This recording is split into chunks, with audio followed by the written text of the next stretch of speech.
You're so under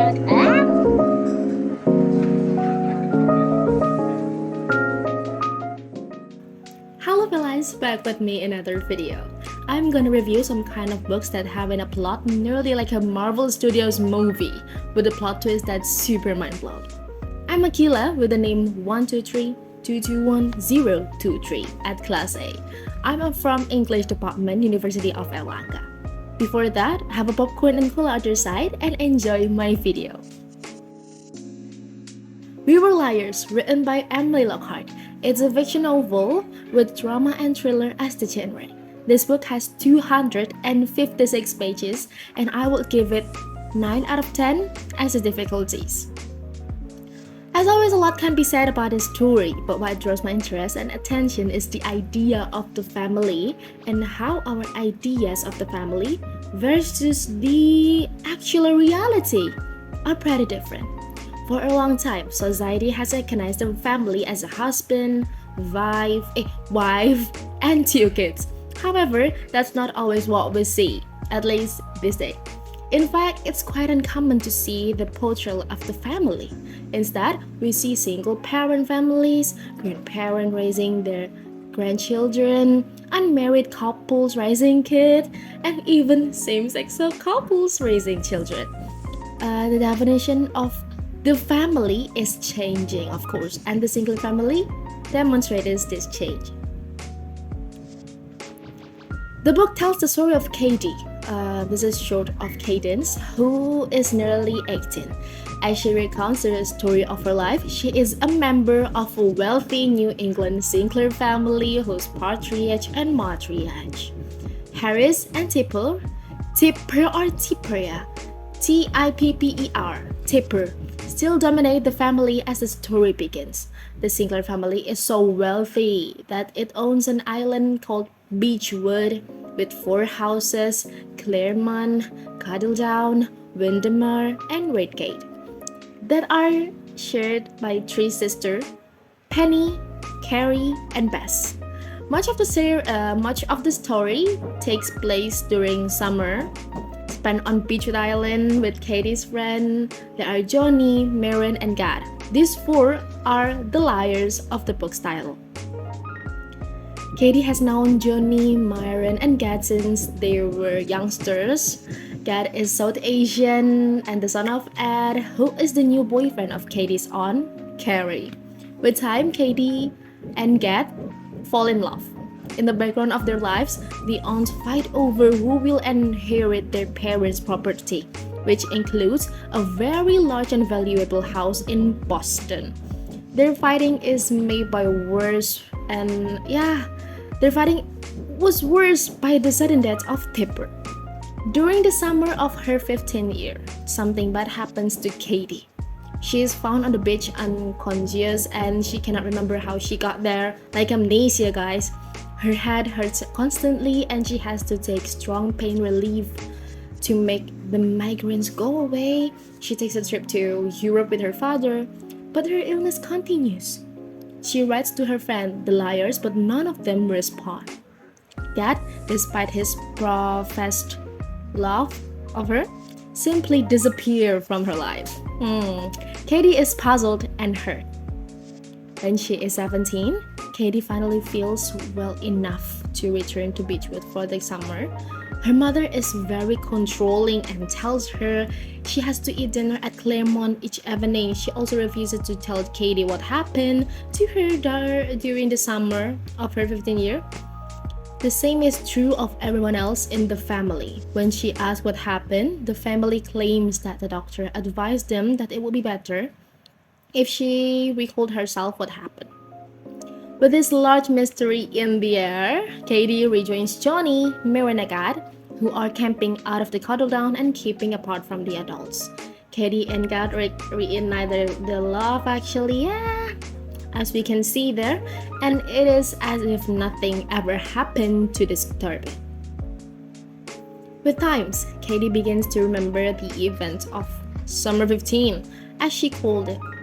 First, she remembered that she became so angry with the aunts for arguing over the division of the family property that she inspired the liars to burn out Claremont, where Harris, the family patriarch was living at the time. She became disgusted with how Harris has manipulating his daughter, making them compete for his affection and his property too. She became equally dismayed by the behavior of the aunts, who had come to seem pretty and not pretty, it's petty and greedy in her eyes. But as on its but as it turns out, that is not the whole story. Katie also recalls that her good friends, all the three of the liars, died in the blaze, and that was she likely responsible. Well, they went to the basement and the upper stories of the house to pour gas and throw matches. She lit the fire on the first floor. However, she did it too soon before her friends could escape the conflagration. Their friends died in the blaze and have reappeared to her as a ghost. This is a great tragedy that no one's wanted to tell Katie, of course, and she finally comes to recall it herself. She is greatly saddened, but she derives good lessons from the event about how to lead one's life. Okay. What I love about this story is it has the most powerful topic that I could relate into this era: family and its problems. The moment that revealed any situation left behind was perfect. The theories left over made me excited about what next to this problem because I am the thriller and drama lover. Lockhart succeed in creating such a tense atmosphere about a plot twist coming true. But my ability to load this kind of theories made me feel like a dummy at first. But it's still a 4-star from me, as complicated story that anybody could relate the core of its storyline behind. This is what I hate about the story. The book almost have no plot. It's filled with odd sentence structures and purple process. Like it is filled with the sentence and process that it's almost it is not called as a plot, but it is a plot. Yeah. Can you guys imagine it? Okay. So I almost had a vertigo with this book. It's not a metaphor for me. It's not a hyperbole, but it's really is. I had a vertigo with this book, but the endings made me shiver a lot, more satisfied too. The writing style is the worst. Like the sentences are sometimes written fully like a paragraph, and sometimes it just goes like this. Like, are you joking? It feels like you are reading a pantun, but it's not a pantun. Can you guys imagine? Okay. 50% of them are metaphor that I have to finish this book at almost 3 months. This is the longest read book I ever had. Super intense reading this book as a first rounder colleger in English department. Like, am I too old? Am I too young to represent this? But it's not. It just have to take a while for me to discuss it. Okay, the narrators use a very dramatic imagery just to describe situation. Cadence used to be a main lead that had lots of red flags in the book. Yeah, as you can see, yeah. Cadence is amnesia and just tell, oh, it's nothing. Ugh. I hate that, but yeah, it's reasonable for her, actually. Yeah, because this red flag, it may bother the Gen Z a lot as a traumatic generation indeed. So at the end of this video, am I gonna recommend this to my friend? Absolutely. This book contains the most accurate and relatable topic that my friend wouldn't miss: family, thriller, and theories. Okay. This is the best combination for a fiction book that we can feel enjoyment up till the end, But everyone should lower their expectation too. You have to be ready for the most greedy yet many times of fragment. If you are know about the fragment in POV, yeah, you know about this.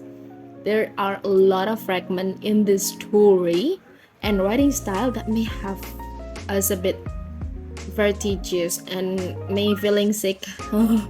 But trust the end of the story. It will be a nice part of fading and dizzying too. Because Emily Lockhart is never gonna make the readers feel it's an ordinary book within the ordinary endings. This book has the best plot that, yeah, if the Marvel Studio wanna make this up into a superhero movie, it would be a nut. Supervillain origin story, that would be a nut. Overall, I give it a 4-star out of the 5, but I may not wanna rate it twice because I could not have vertiges all over the time. So how is it? We Were Liar have minus and plus point from me, as the other book have too. That's all for this video. I hope you can enjoy the excitement I delivered in this video. See ya on the other side. Bye bye!